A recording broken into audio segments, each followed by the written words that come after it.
अस्सलाम वालेकुम मेरे प्यारे भैन भरा। हाँ जी सुनाओ जी की हाल चाल है, सुनाओ सब ठीक ठाक। अपनी अबू भैन भरा सारे राजी बाजी। हाँ जी अल्हम्दुलिल्लाह अल्लाह का शुक्र है असी भी ठीक है गया।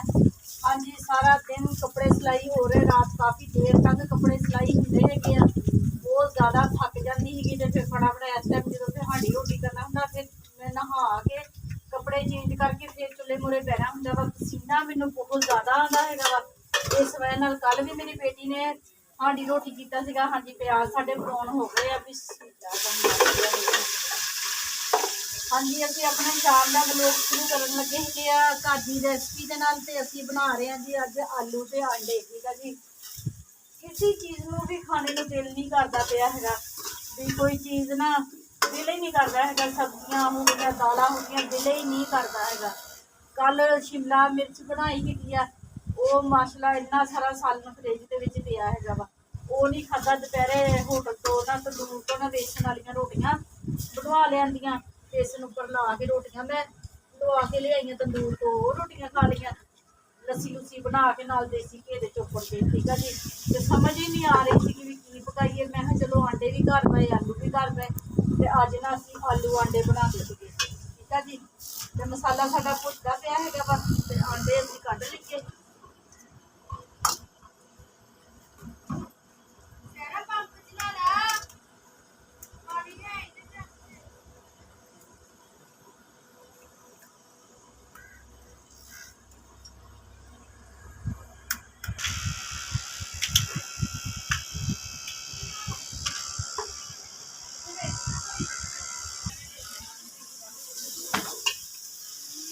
हाँ जी मसाला साडा बहुत अच्छे तरीके नाल भुज गया वा। ते आंडे कढ़ ले हुए आ। बिस्मिल्लाह रहमान रहीम। आंडे पा के हुण असीं घे दे विच मसाले दे विच ना चंगे तरीके दे नाल भुनना वा। अपनी मर्जी हैगी आंडियां नूं जल्दी जल्दी चमचा फेर के ना घोल दवो, अपनी मर्जी है। मोटे मोटे रख लवो, मैं थोड़े ना आंडे मोटे मोटे रखने, मैनूं जरा मोटे मोटे आंडे पसंद हैगे आ। ते हुण हल्की अग ते ना इन्हां नूं आंडियां नूं भुन लैंदे हैगे आ।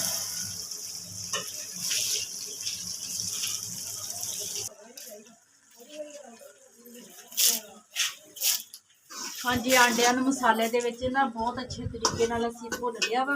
ये हुण साडे आलू हैगे आ, नमक लगा के पानी मिठा कढ़ता सीगा। बिस्मिल्लाह रहमान रहीम। आलू विच शामिल कर दिते ते मसाले दे विच आलूआं नूं असीं भुन लेना हैगा वा अच्छे तरीके दे नाल। भुन के ते फिर असीं ना हल्का जिहा विच पानी पा देना भी जिहदे विच ना साडे आलू गल जाण।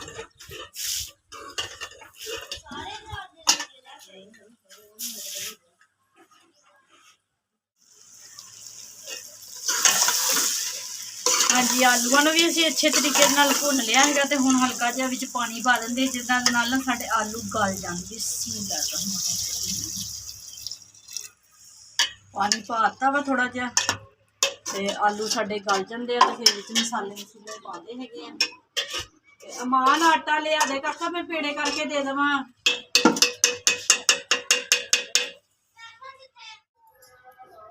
हाँ जी मेरे भैन भराओ हांडी साडी पक गई हैगी। नूर फातमा धनिया पान गई है हांडी दे विच। ते मैं पेड़े करके दे देवां। मां नूं रोटियां लवा लवे। अली हैदर ते ग्राउंड च खेडन गया होया वा। ये बाजी बैदो ने देग पका के वंडी अज। ते मैं फिर गई हाँ कुड़ियां दियां प्लेटां लै गई सी ते चावल लैके आई हाँ। ते तां करके अज असीं ना रोटियां थोड़ियां ही पकानियां वा। मिस्सियां रोटियां भी 1:30 पई हैगी आ ते चावल बच्चियां ने सारियां ने खा लए। 2 4 6 7। जी मेरे भैन भराओ हांडी रोटी साडी हो गई है। मैं चावल खा ले सीगे ते हुण रोटियां वाली हैदर लगा के ले आया। आ गया सी ग्राउंड चों खेड के ते साडे आलू आंडे भी तैयार हो गए आ। ते मैं लगी हुण रोटी खाण। मैं मशीन ते बैठी सीगी कपड़े सिलाई कर रही सीगी। ठीक है जी, पैंचे दा डिजाइन बनांदी पई आं ते शर्ट तैयार कीती हैगी है।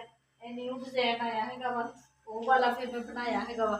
ए देखो लैस ना विच लगा के नवा डिजाइन आया हुण इस तरह लैस लगती है, वो बनाई हैगी है। ते बस हुण यह सूट सिलाई करके फिर एक आ सूट हैगा इनू कटाई करना हैगा। मेरी बेटी का हैगा वा।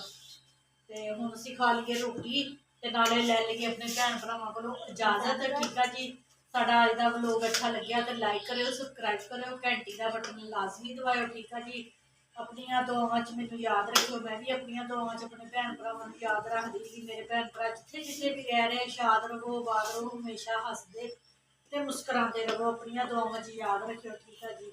ਅੱਲਾ ਹਾਫਿਜ਼। अल्लाह हाफिज।